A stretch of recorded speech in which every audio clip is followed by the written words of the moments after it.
अस्सलाम वालेकुम दोस्तों जी, उम्मीद करता हूँ आप सब ठीक ठाक होंगे और आप देख रहे हैं पुर्तगाल उर्दू पॉइंट और मैं हूँ हबीब रहमान।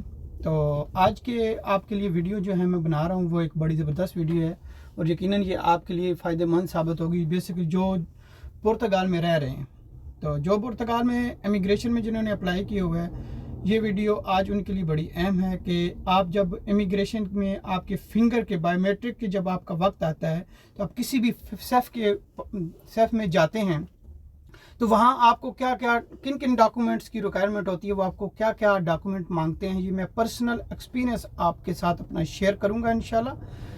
तो बने रहे हमारे साथ वीडियो में। और मैं आपको बताऊं जी, 17 मई को मेरे फिंगर की मैंने डेट उठाई थी वियाना दी कस्टेलो में। तो वहाँ पे मैं फिंगर के लिए गया, तो अपनी तरफ से मैं प्रॉपर्ली तैयारी करके गया था, तमाम तर डॉक्यूमेंट्स में लेकर गया था।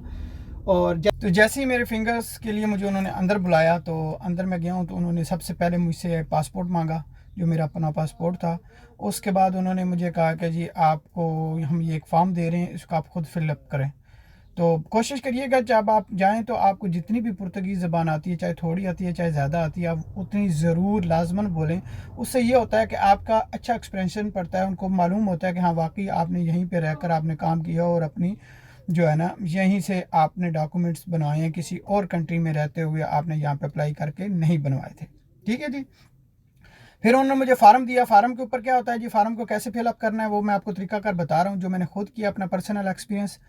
तो उसमें सबसे पहले आपने अपना नाम लिखना होता है, अपने वालिद का नाम लिखना होता है, अपनी वालदा का नाम लिखना होता है, और उसके बाद आपने जो है ना नीचे अपनी जीमेल, अपना मोबाइल नंबर, और उसके अलावा आपने अपने इलाके का एड्रेस, जहाँ पे आप रह रहे हैं उसका आपने एड्रेस लिखना है। ये तमाम तक फार्म फिल करने के बाद अगर आपको कोई भी चीज़ समझ नहीं आती, तो आपको अगर पुर्तगीज़ ज़बान में आती है तो आप सिर्फ पुर्तगीज़ ज़बान में बात करें, नहीं तो आप इंग्लिश में भी उनसे फिर दरमियान में बात कर सकते हैं, लेकिन एटलीस्ट जितनी आती है आप उतनी ज़बान ज़रूर बोला करें। ठीक है जी।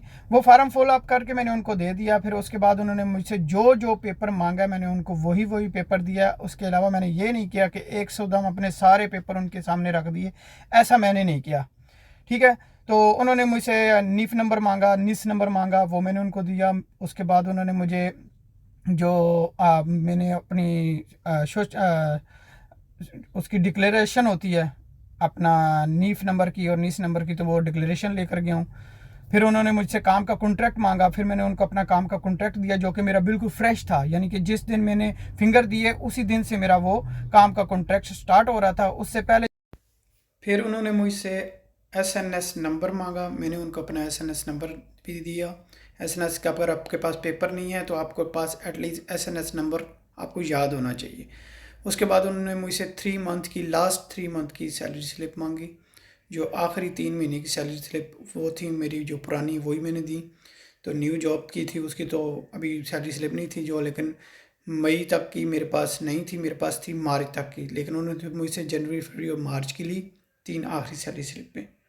उसके अलावा उन्होंने मुझे कहा कि जी ये तो आपका कॉन्ट्रैक्ट आज से शुरू हो रहा है। तो मैंने कहा जी बिल्कुल, मुझे एटलीस्ट 2 मंथ पहले मेरी जो है ना जॉब ख़त्म हो गई थी, तो ये मेरा न्यू जॉब है, तो मैंने इस जगह पे न्यू जॉब स्टार्ट की है। तो फिर उन्होंने मुझसे पुराना कॉन्ट्रैक्ट भी मांगा, तो एटलीस्ट आप अपना पुराना कॉन्ट्रैक्ट भी साथ ले जाइए करेगा। अगर आपकी भी न्यू जॉब है, अगर न्यू कॉन्ट्रैक्ट है कोई, तो फ्रेश कॉन्ट्रैक्ट के ऊपर आपको वो ओल्ड कॉन्ट्रैक्ट भी मांग लेते हैं, तो वो मैंने उनको दिया। फिर उसके बाद उन्होंने मुझे कहा कि जी अपना जूता दें। जब मैंने उनको जूता दिया तो मेरे पास जो जूता था वो फ्रेश नहीं था। मैं जूता पुराना 2021 का बना हुआ था, लेकिन मुझे नहीं पता था ये 6 माह के बाद जो है ना एक्सपायर हो जाता है, तो मैंने उसको नहीं रिन्यू करवाया था। तो उन्होंने कहा जी जूता आपका एक्सपायर है। मैंने कहा इसके ऊपर एक्सपायरी डेट तो नहीं लिखी हुई, लेकिन उन्होंने कहा जी हाँ डेट तो नहीं लिखी हुई, लेकिन ये 6 मंथ तक वैलिड होता है, उसके बाद आपको रिन्यू करवाना होता है। तो वो मेरा एक्सपायर था, तो उन्होंने कहा कि कोई मसला नहीं है, अभी हम आपके फ़िंगर ले लेते हैं। फिर उन्होंने मुझसे फ़िंगर लिए, मेरी 382 यूरो फ़ीस ली। ठीक है। उसके बाद उन्होंने जी मेरे तमाम तर डॉक्यूमेंट्स लेने के बाद मुझे उन्होंने एक बात पूछी। उन्होंने कहा कि जी आप किसी और कंट्री में आपके पास कोई रेजिडेंस कार्ड था? तो एटलीस्ट मेरे पास रेजिडेंस कार्ड तो नहीं था, लेकिन मैं जर्मन में रहा था तकरीबन 7 एक साल, तो मुझे लगा था कि शायद आप ये मुझसे पूछ रहे हैं। तो मैंने उनको ये कहा कि मेरे पास रेजिडेंस कार्ड तो था ही नहीं, मुझे मेरे पास किसी कंट्री का। तो मैंने उनको यही जवाब दिया कि नहीं, मेरे पास कोई रेजिडेंस कार्ड नहीं था। तो उन्होंने मेरे सारे फिंगर ले लिए। ये वाले 2 फिंगर लेते हैं, लेफ़्ट और राइट। उसके बाद पिक्चर लेते हैं। पिक्चर लेने के बाद आप पे कर सकते हैं जी ATM कार्ड से भी, और पे कर सकते हैं फ़ीस आप कैश की सूरत में भी। तो मैंने अपने ATM कार्ड से मैंने पे किए। उसके बाद उन्होंने फ़ीस लेने के बाद उन्होंने मुझे एक पेपर दिया, और उसके पेपर के ऊपर उन्होंने मुझे एक नोटिफिकेशन वाला पेपर दिया कि 10 दिन के अंदर अंदर आपके पास टाइम है, आपने अपने घर का नया एड्रेस यानी कि जुनता बनवा कर आपने रिफ़्रेश हमें भेजना है 10 दिन के अंदर अंदर। तो मैंने उनको बोला कि यह क्या मैं ख़ुद यहाँ पे आकर जमा करवाऊँ? तो उन्होंने मुझे कहा कि नहीं, ये एड्रेस लिखा हुआ है तो आप यहाँ पे डाक के ज़रिए भी भेज सकते हैं। तो मैंने डाक के ज़रिए भेजा। 5 दिन के बाद रजिस्ट्री करवाई थी सिग्नेचर वाली, ताकि उनको जो भी बंदा वहाँ पे रिसीव करे तो वो उसके सिग्नेचर होंगे, तो एटलीस्ट ये कंफर्म हो जाएगा। आप ऑनलाइन भी जाकर चेक कर सकते हैं कि हाँ उनका आपका जुनता जो है ना, या आपका पेपर उनको रिसीव हो चुका है। तो ये मेरा पर्सनल एक्सपीरियंस था जी। 17 मई को ने आपकी फ़ीस जमा कर ली है, तो आपका जो है ना ये हमें जो जुनता है जो आपने हमें वो देना है।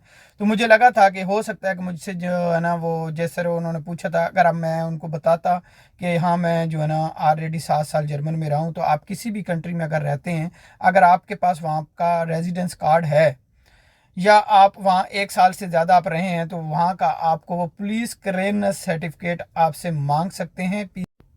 तो मुझे लगा था कि ये मुझसे जो है ना पुलिस करैक्टर सर्टिफिकेट मांगेंगे, लेकिन वो उन्होंने मुझसे नहीं मांगा। क्यों नहीं मांगा? क्योंकि मेरे पास रेजिडेंस कार्ड नहीं था। तो मैंने यही बोला कि मेरे पास रेजिडेंस किसी और कंट्री का नहीं है।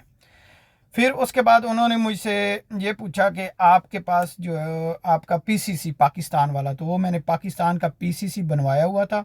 उसको पुर्तगाल एम्बेसी से अटेस्टेड करवाया था, पाकिस्तान में फ़ॉरेन ऑफिस से भी तस्दीक करवाया था, और उसको ट्रांसलेट करवा के पुर्तगीज़ ज़बान में साथ लेकर गया था। वो भी उन्होंने मांगा तो वो भी मैंने उनको दे दिया। तो ये तमाम तर डॉक्यूमेंट्स रिक्वायर होते हैं जी अगर आप सेफ में जाते हैं। 17 मई को मेरे फिंगर हुए, लेकिन अभी तक मेरा कार्ड रिसीव नहीं हुआ। आज जून की क्या चल रही है आप देख सकते हैं, ना सॉरी जुलाई की। तो जुलाई के महीना चल रहा है, तो जुलाई अभी तक मेरा कोई कार्ड रिसीव नहीं हुआ। जैसे भी कोई मेरा कार्ड रिसीव होगा या कुछ भी होगा तो मैं अपडेट आपके साथ ज़रूर शेयर करूंगा।